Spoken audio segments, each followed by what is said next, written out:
राजस्थान के पास झंडूपुर नाम का एक गांव था, जहां रामलाल नाम का मुफलिस शख्स रहा करता था। रामलाल गांव के सबसे बड़े जनरल स्टोर पर काम करता था। ये जनरल स्टोर भीखू राम का था। भीखू राम एक बेरहम कंजूस और लालची बनिया था। रामलाल, चावल आ गए हैं, जाओ जाकर बोरियां उठा लाओ। मालिक, मुझसे 1 क्विंटल की बोरी नहीं उठाई जाती, आप मजदूर बुला लीजिए। चुपचाप बोरी उठा कर लाओ, वरना तुम्हारी इस महीने का पगार आधा काट लूंगा। बेचारे पतले दुबले रामलाल को 1-1 क्विंटल की बोरियां उठानी पड़ी। आखिरी बोरी ढोते ढोते रामलाल बेहोश हो गया। जब रामलाल को होश आया तो भीखू राम उसके सामने खड़ा था। तुम बेहोश हो गए थे, तुम्हें होश में लाने के लिए डॉक्टर को बुलाना पड़ा और डॉक्टर की फीस देनी पड़ी। डॉक्टर की फीस के रुपए तुम्हारे पगार में से कटेंगे। शाम को जब रामलाल घर पहुंचा तो उसकी बीवी नीलम उससे बोली, सुनिए जी, मुझे एक नई साड़ी खरीदनी है। मेरी बहन की शादी है कल। वहाँ बड़े बड़े लोग अच्छे अच्छे कपड़े पहनकर आएंगे। मेरे पास तो एक भी साड़ी नहीं है। तुमने पिछले महीने ही साड़ी खरीदी थी, वही पहनकर चली जाओ। वो साड़ी तो मैंने घर पे पहनने के लिए खरीदी थी। तुम मुझे इतने बड़े मौके पर एक साड़ी खरीद कर नहीं दे सकते? मेरा बहुत बड़ा कारोबार नहीं है, मैं सिर्फ एक दुकान पर मुलाजमत करता हूँ। मेरे पास पैसे होते तो मैं जरूर ला कर देता। इतना कहकर थका हारा रामलाल सोने चला गया। नीलम ये सुनकर रामलाल से नाराज हो गई और अगले दिन उसके पास जो था उसे वही पहनकर जाना पड़ा। एक दिन यकायक नीलम के पेट में दर्द उठा। रामलाल भागकर डॉक्टर को बुला ले आया। तुम्हारी बीवी हामिला है, लेकिन ये सेहतयाब नहीं है। इसकी सेहत का ख्याल रखो। मैं कुछ दवाइयाँ दे रहा हूँ, इन्हें वक्त पर देते रहना। रामलाल ने 5 दिन मुसलसल अपनी बीवी का ख्याल रखा, जिस वजह से वो काम पर नहीं जा सका। नीलम के बीमार होने की वजह से इस महीने का खर्चा बहुत बढ़ गया। रामलाल 5 रोज बाद अपने काम पर वापस लौटा। मालिक, इस माह पगार कुछ बढ़ा देते तो बहुत एहसान होता मालिक। क्या कहा? तुमने पगार बढ़ाकर मांगी, इसलिए इस माह तुम्हें 5 दिन का पगार काट कर दिया जाएगा। लेकिन मालिक, मेरी बीवी। खामोश रहो और काम पर तवज्जो दो। मालिक इतना कहकर अपने घर चला जाता है। कुछ देर बाद दुकान पर एक शख्स अंडे की अदायगी करने आता है, जिसके पास पीले और सफेद 2 किस्म के अंडे होते हैं।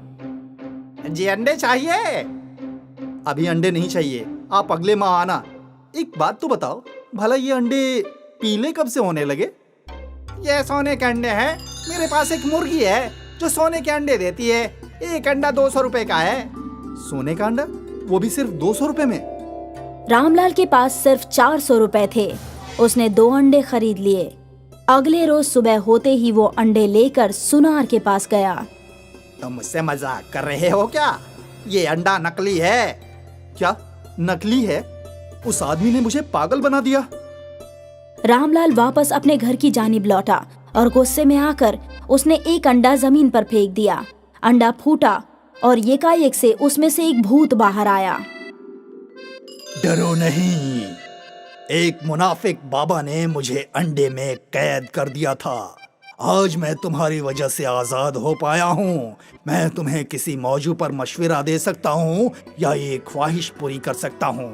बताओ, तुमने क्या चुना है? मेरी सबसे बड़ी परेशानी मेरी मुफलिसी है।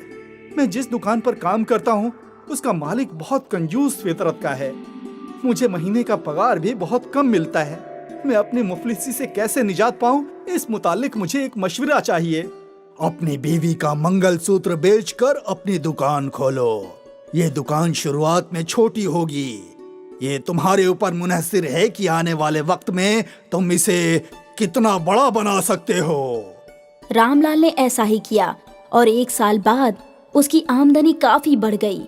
उधर भीखू राम का बर्ताव अच्छा ना होने की वजह से उसकी दुकान में कोई मुलाजिम टिक नहीं पाया। धीरे धीरे ग्राहक भी कम होने लगे। भीखू राम एक दिन परेशान होकर रामलाल के पास पहुंचा। रामलाल, मुझे माफ कर दो। मैंने तुम्हारे साथ कभी अच्छा बर्ताव नहीं किया। मैं आज बहुत गरीब हो गया हूँ। बराए मेहरबानी मेरी थोड़ी मदद करो। मुझे अपने किए पर बहुत पछतावा है रामलाल। रामलाल को भीखू राम पर तरस आ गया। रामलाल के पास एक सोने का अंडा बचा हुआ था जिसे उसने भीखू राम को दे दिया और साथ ही ये भी बताया कि उसका इस्तेमाल कैसे करना है। घर पहुंचते पहुंचते भीखू राम का बेईमान और लालची मन जाग उठा। उसने अंडा फोड़ा और भूत से ख्वाहिश मांगी। मेरे अलावा गांव के सारे दुकानदार गांव छोड़कर चले जाएं। मेरी दुकान गांव की इकलौती दुकान हो। ठीक है, मैं आपकी इस ख्वाहिश को पूरी कर देता हूँ। इस तरह भीखू राम की ख्वाहिश पूरी हो गई। कुछ ही दिनों में भीखू राम की कमाई आसमान छूने लगी। अब क्योंकि गांव में एक ही दुकान थी, इसलिए गांव के लोगों को मजबूरी में भीखू राम की दुकान से ही सामान खरीदना पड़ता। भीखू राम की दुकान पर दर्जनों मुलाजिम काम करने लगे और भीखू राम का गुरूर बढ़ता ही गया। फिर एक दिन एकाएक गांव में डाकू आ गए। डाकुओं को गांव में भीखू राम की इकलौती दुकान दिखी। डाकुओं ने दुकान को लूट लिया और इस तरह से भीखू राम अपने लालच की वजह से पहले से भी ज्यादा गरीब हो गया।